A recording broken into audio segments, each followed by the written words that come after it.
Wiggins, thanks so much for opening our eyes today about the possibilities of leather and all the things that you are doing with it, and we know that there's more to come down the road. But what we wanted to ask you about was, you had mentioned that at one point when you discovered leather that you decided you needed to completely purge your existing fabric stash, which for most quilters I think is a difficult thing to do. How was that, to let go of all that fabric? It was very difficult because, for one thing, it's a financial investment that you have in it, and I didn't have a small stash either. I probably had 3,000 different fabrics that I had to get rid of, and so.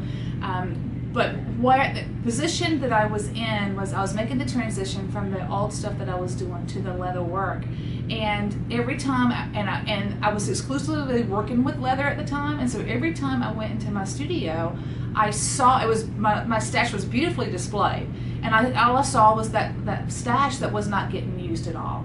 And so it was given, at that point, it made the shift from making me happy to see it on the wall to making it was starting to be negative drain on my energy. And that's when I knew that I had to get rid of it, regardless of what kind of investment it was. And as soon as I did that, it just opened up this whole new world of possibilities for me. And I realized then it's a life philosophy. The larger the thing is that you let go, the more space you have to bring new stuff in. And so that was a life lesson for me.